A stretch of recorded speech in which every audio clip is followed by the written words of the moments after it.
Hello everyone and welcome to today's class. So today we are going to learn about the socio-emotional development starting from infancy, and we are going to learn about the various changes and how the individual develops its personality, temperament, emotions and social relationships from infancy to adolescence.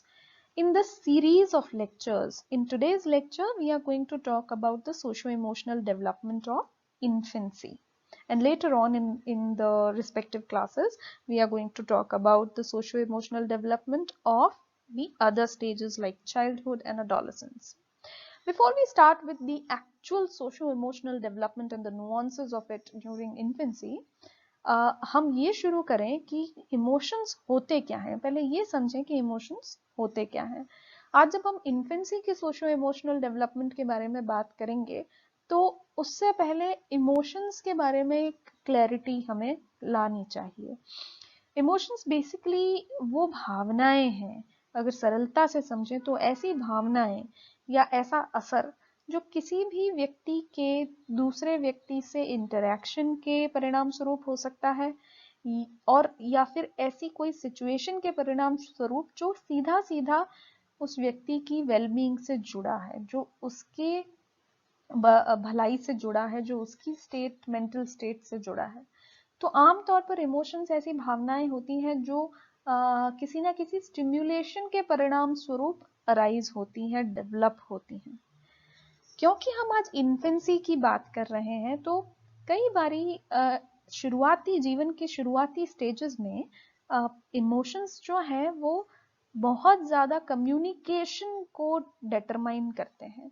जैसे infancy की stage में तो communication के forefront में होते हैं emotions. जो आप फील कर रहे हैं बच्चा वही कम्युनिकेट करेगा और अपने इमोशनल एक्सप्रेशन के माध्यम से कम्युनिकेट करेगा। But if later on at the more matured stages emotions no longer are at the forefront of communication, उसके अलावा भी बहुत सारी चीजें जो हैं वो आ जाती हैं। बट ड्यूरिंग इन्फेंसी आपका बच्चा कम्युनिकेट किस तरीके से करेगा वो काफी हद तक इमोशनल एक्सप्रेशन पे डिपेंड करता है। हमने इमोशनल डेवलपमेंट को पुरानी पिछली क्लासेस में काफ़ी डिटेल में पढ़ा है कि इमोशंस जो होते हैं वो आमतौर पर ब्रॉडली दो कैटेगरीज में डिवाइड होते हैं। चाहे आप किसी भी इमोशन को ले लीजिए, they will either fall into the category of positive emotions और नेगेटिव इमोशंस। पॉजिटिव इमोशंस जैसे enthusiasm, joy, love, happiness. Negative emotions are anxiety, anger, guilt, sadness. ये सारे जो इमोशंस हैं, कोई भी इमोशंस हैं, वो सब दो मुख्य श्रेणियों में आते हैं, या तो सकारात्मक इमोशंस या फिर नकारात्मक emotions. So this is all about emotions. Emotions जो है वो सीधे सीधे हमारे सोशल इंटरेक्शन पे भी निर्भर करते हैं, क्योंकि emotions normally arise as a result of our social interactions और interactions with one self also at times. So starting with infancy, infancy में हम देखते हैं बहुत ही प्राइमरी इमोशंस होते हैं, बहुत ही black and white straight forward emotions जो है वो होते हैं। शुरुआत में पहले 6 महीनों में जो इमोशंस आते हैं वो प्राइमरी इमोशंस कहलाते हैं, जैसे कि सरप्राइज या इंटरेस्ट, जॉय, गुस्सा, निराशा, डर। ये सारे इमोशंस जो हैं वो पहले 6 माह में बच्चे में दिखने शुरू होते हैं और इन्हें हम प्राइमरी इमोशंस कहते हैं। इसके बाद बच्चे में ग्रेजुअली जैसे ही सेंस ऑफ सेल्फ डेवलप होता है, सेंस ऑफ सेल्फ के बारे में हम अभी इसी लेक्चर में बात करेंगे।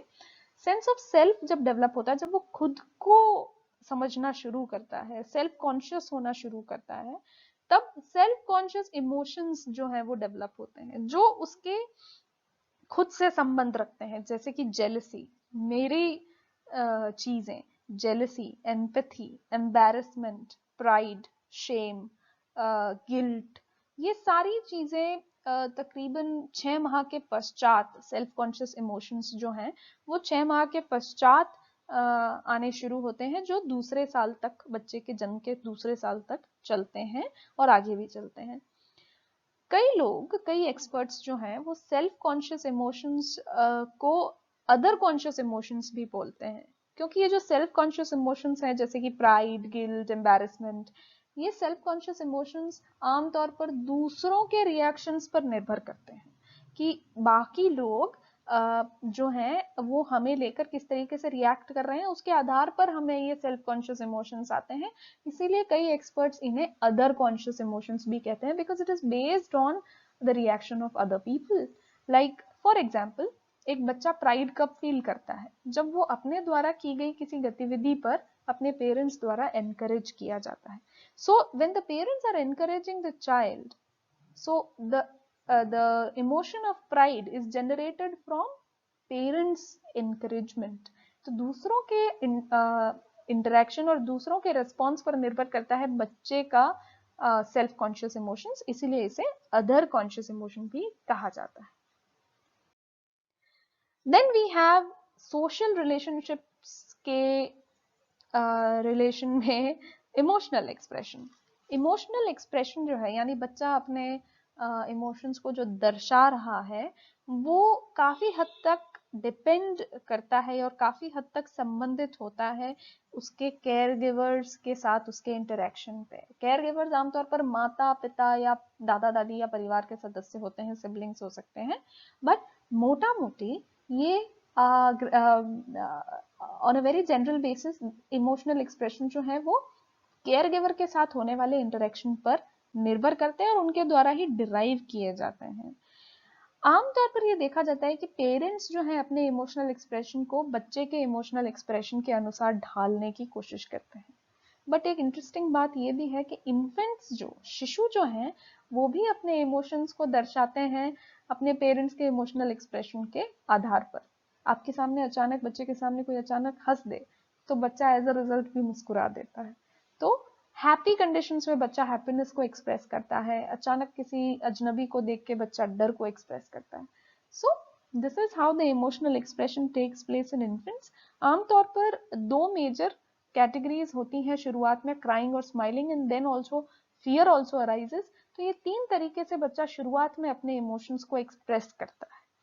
इन क्राइंग, क्राइंग जो है वो सबसे जरूरी मैकेनिज्म है किसी भी नवजात शिशु के लिए दुनिया से कम्युनिकेट करने का। अगर वो किसी चीज से अनकंफर्टेबल फील कर रहा है तो the infant will cry and let the family know कि ही और शी इज अनकंफर्टेबल। बच्चा भूखा है तो भी रोकर बताएगा कि मैं भूखा हूं, क्योंकि अभी वो और किसी तरीके से कम्युनिकेट करना नहीं जानता है।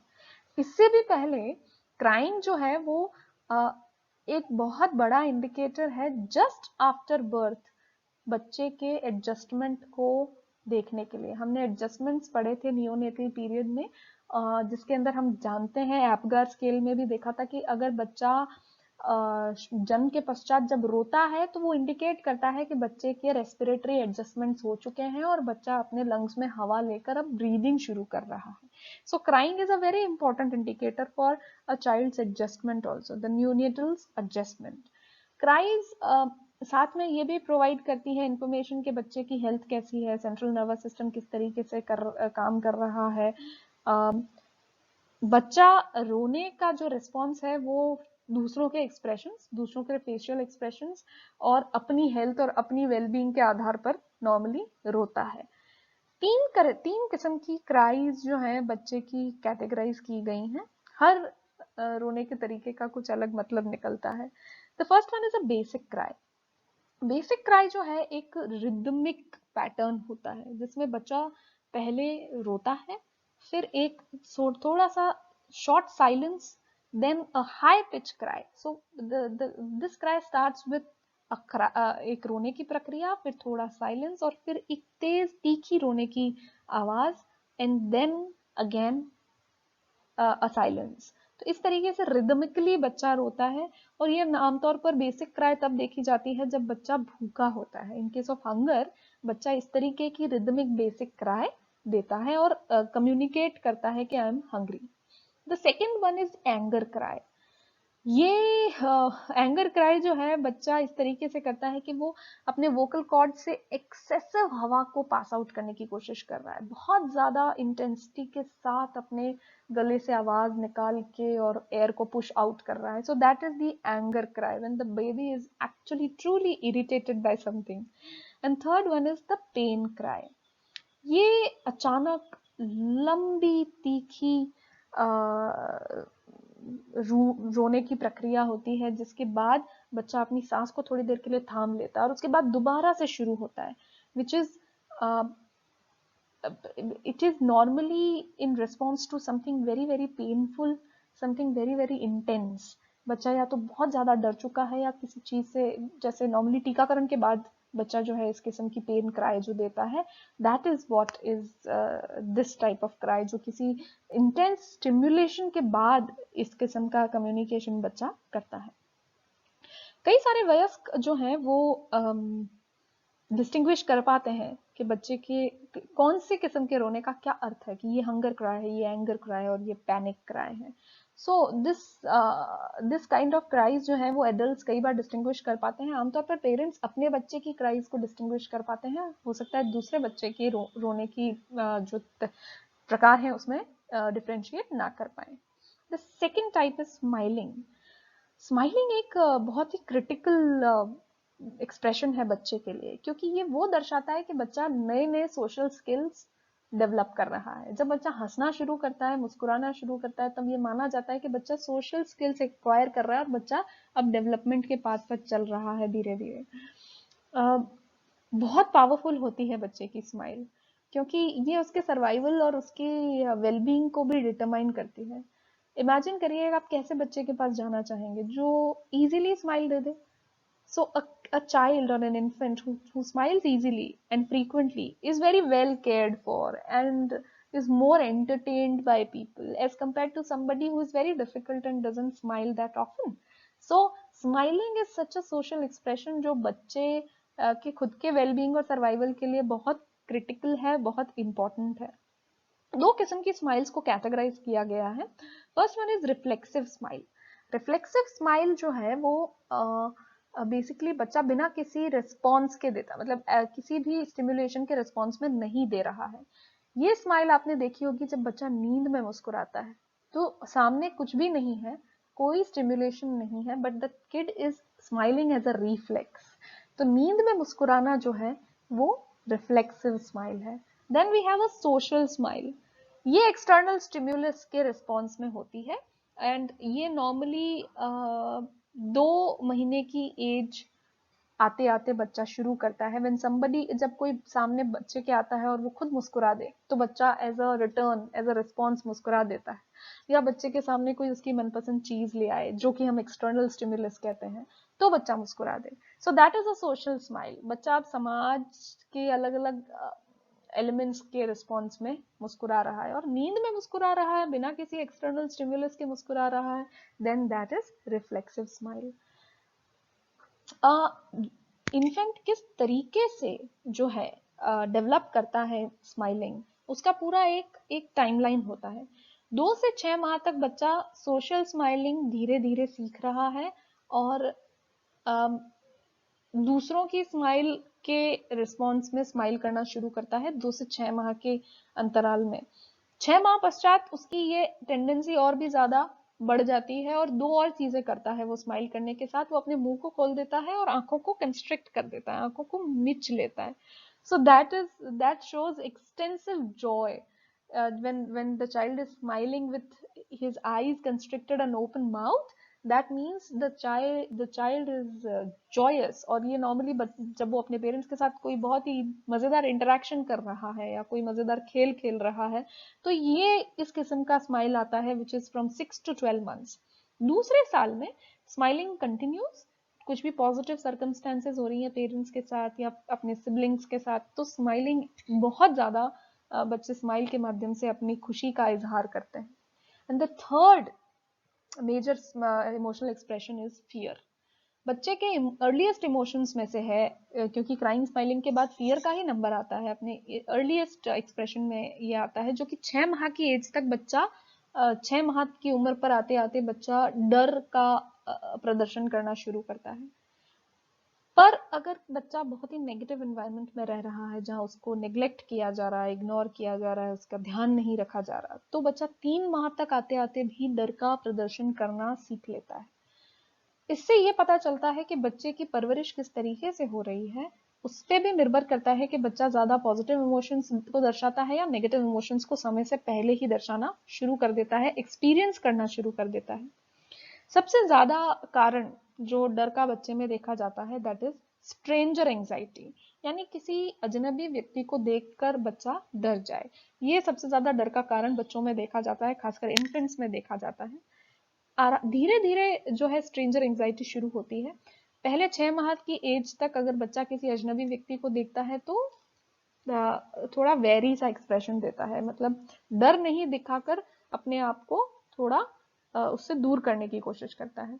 9 महीने तक आते आते बच्चे का स्ट्रेंजर एंजाइटी और एक्सप्रेशन ऑफ फियर इंटेंस हो जाता है। अब वो ज्यादा अपने लोगों तक रहना चाहता है और स्ट्रेंजर्स के पास बिल्कुल नहीं जाना चाहता। पर हर बच्चा इस तरीके की स्ट्रेंजर एंजाइटी दर्शाता नहीं है। कुछ बच्चे स्ट्रेंजर्स के पास भी आराम से चले जाते हैं और कुछ बच्चे बहुत चूजी होते हैं कि वो किसकी पास या किसकी गोद में जाने वाले हैं। So it varies from infant to infant and also from environment.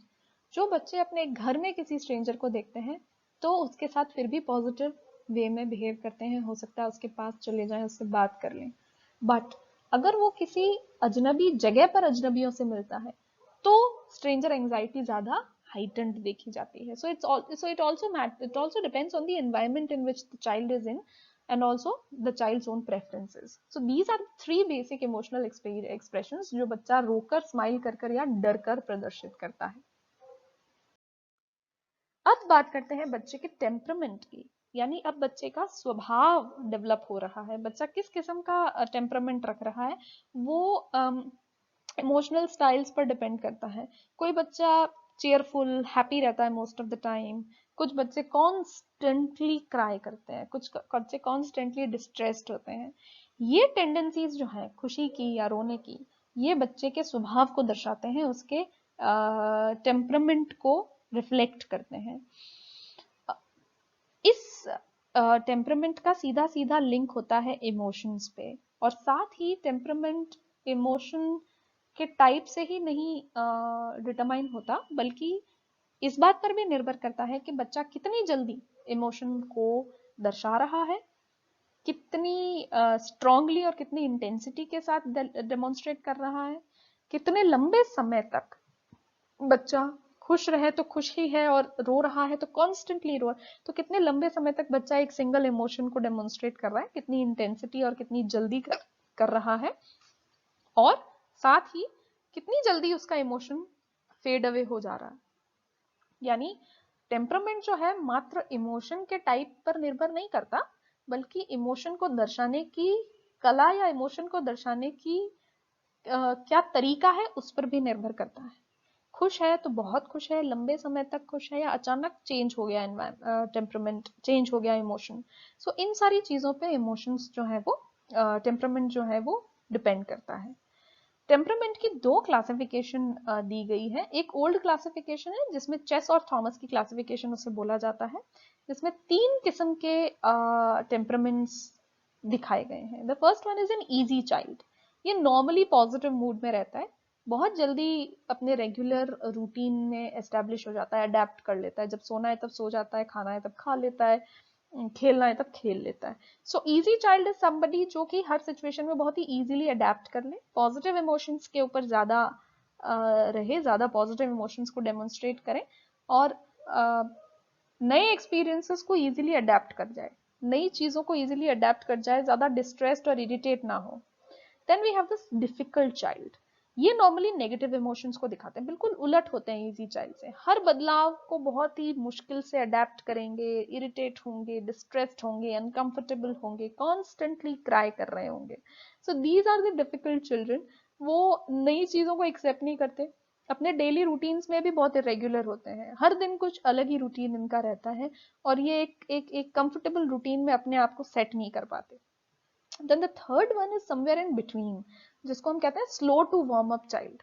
ये बच्चा अपने टेम्परामेंट को मेकअप करने में टाइम लगा रहा है, इसका एक्टिविटी लेवल स्लो है, किसी भी बदलाव को लेकर इसका जो रिएक्शन है वो स्लोली डेवलप होता है, पहले नेगेटिव होता है, पॉजिटिव होने में it takes time, it takes time to warm up to people, to change in routine, to new things and new experiences. So this is a slow to warm up child. अभी अचानक अपने emotions को नहीं दर्शाएगा, और दिखाएगा तो पहले नेगेटिव इमोशंस को दिखाएगा और फिर धीरे धीरे पॉजिटिव इमोशंस पे जाएगा। तो ये टेम्परामेंट की पहली क्लासिफिकेशन है। Second classification is the new one. It is given by Rothbard and Bates, and this classification जो है ये भी तीन श्रेणियों में बटी हुई है। पहली है एक्स्ट्रावर्जन और सर्जेंसी। एक्स्ट्रावर्जन यानी बच्चा बहिर्मुखी है, पॉजिटिव है, एक्टिविटी लेवल बहुत हाई है, कोई इनहिबिशन नहीं है बच्चे को, कोई रोक टोक नहीं फील करता, वो जो करना चाहता है वो कर लेता है। हाइपर एनर्जेटिक बच्चा, बहुत ज्यादा रिस्पॉन्सिव, बहुत ज्यादा एक्टिव एंड चीयरफुल बच्चा माना जाता है। Then we have negative affectivity. इस कैटेगरी वाले बच्चे फियर, फ्रस्ट्रेशन, निराशा, सैडनेस, डिस्कम्फर्ट को बहुत फील करते हैं। ये बहुत आसानी से इरिटेट हो जाते हैं, बहुत आसानी से चिढ़ जाते हैं, डिस्ट्रेस हो जाते हैं और ऑफन क्राई करते हैं, ऑफन रोते हैं। सो इस कैटेगरी के बच्चे इनहिबिटेड हैं। इस कैटेगरी के बच्चे नए एक्सपीरियंसेस को लेकर ओपन नहीं है, नई चीजों को लेकर पॉजिटिव की बजाय नेगेटिव इमोशंस को ज्यादा शो करते हैं। And then we have effortful control. ये बच्चे हर सिचुएशन में अपने इमोशंस को हाइटन होने से रोक लेते हैं। They are not highly distressed, neither are they highly happy, very happy. कुछ भी चीजों में ये अपनी सेंसिटिविटी को और अपनी प्लेजर या डिस्ट्रेस को कंट्रोल करते हैं। ये इनके पास एक एबिलिटी होती है कि अपने इमोशंस को बहुत हाई होने से रोक लेते हैं। ये बच्चे जो हैं आसानी से एजिटेट हो जाते हैं, पर हैप्पी होते होते टाइम लगाते हैं। एफर्टफुल कंट्रोल होता है इनका हर चीज के ऊपर। ये अपने इमोशंस को कंट्रोल्ड तरीके से जीते हैं रादर देन स्वच्छंद तरीके से जीने की बजाय। And the final part of socio-emotional development in infancy is the personality development. Personality development जो है वो टेम्परामेंट और इमोशंस को मिलकर बच्चे का एक व्यक्तित्व है जो उसका विकास होता है। पर्सनल कैरेक्टरिस्टिक्स जो है वो बच्चे के इमोशंस और उसके स्वभाव के ऊपर आधारित होते हैं। इसके साथ ही दो तीन मेजर एस्पेक्ट्स हैं पर्सनालिटी डेवलपमेंट के, जिसमें एरिक्सन की थ्योरी जो हमने पिछली क्लास में पढ़ी थी। एरिक्सन की थ्योरी में हमने बहुत सारी स्टेजेस लाइफ साइकिल के ऊपर बेस्ड देखी थी, जिसमें trust versus mistrust was the first stage. ये ट्रस्ट वर्सेस मिसट्रस्ट बच्चे के पर्सनालिटी डेवलपमेंट की पहली सीढ़ी होती है। हमने ये पढ़ा था कि बच्चा जब तक माता के गर्भ में होता है तब तक वो एक सिक्योर्ड एनवायरनमेंट में है, जहाँ वार्मथ है, सिक्योरिटी है और कंफर्ट है। But as soon as the child is out of the mother's body, अचानक उसके कंफर्ट, वार्मथ और सिक्योरिटी में बदलाव आता है। तो बच्चा पहले जो था ट्रस्टिंग नेचर का था जब वो माँ के वूम्ब में था। अब बाहर आने पर यदि उसे वही वार्मथ, केयर, लव मिल रही है तो बच्चे में ट्रस्ट की भावना, विश्वास की भावना जागृत होगी। एरिक्सन ने ये प्रपोज किया था कि जब बच्चे कंसिस्टेंटली वार्मथ के साथ केयर किए जाते हैं तो बच्चों में ट्रस्ट की भावना आती है। पर यदि बच्चा कंसिस्टेंट बेसिस पे अच्छे से केयर नहीं किया जा रहा, उसका ध्यान नहीं रखा जा रहा, उसे सिक्योरिटी नहीं दी जा रही, तो बच्चा अविश्वास की भावना से ग्रसित होता है। ये एक कांस्टेंट स्टेट ऑफ डेवलपमेंट नहीं है। हो सकता है बच्चा शैशवावस्था में एक अच्छी चाइल्डहुड जी रहा है, एक अच्छा लविंग और केयरिंग एनवायरनमेंट में रहा और ट्रस्टिंग है, बट बाद में यदि पेरेंट्स के डिवोर्स के चलते बच्चे में मिसट्रस्ट की भावना भी डेवलप हो सकती है। So what ever the child is feeling in infancy is not constant for through out the life, वो सिचुएशन के हिसाब से चेंज हो सकता है। पर इन्फेंसी में बच्चे की रियर और केयर किस तरीके से हो रही है उस पर निर्भर करेगा कि बच्चे में विश्वास की भावना अपने परिवार और दुनिया के प्रति डेवलप होती है या फिर अविश्वास की भावना।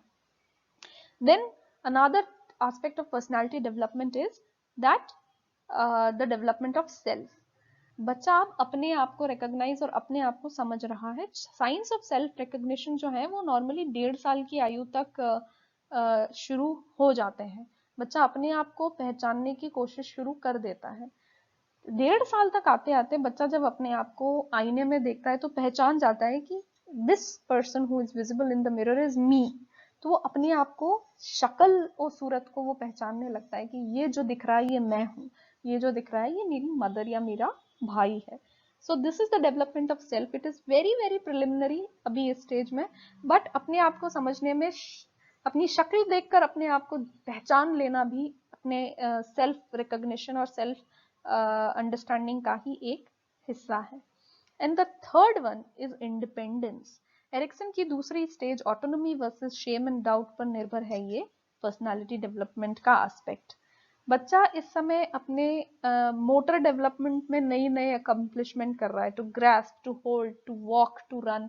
सो इन्फेंसी में बच्चा जैसे जैसे अपने मेंटल और मोटर एबिलिटीज को डेवलप करता है, वैसे वैसे ही बच्चा अब अपने इन अकम्पलिशमेंट्स में प्राइड फील करता है कि लुक आई कैन वॉक, या फिर I can climb, I can jump. So इस प्राइड की फीलिंग में बच्चे में ऑटोनॉमी आने लगती है, वो हर चीज को खुद करना चाहता है। उसकी भावना ये होती है कि look I can do this, so I can also do other things.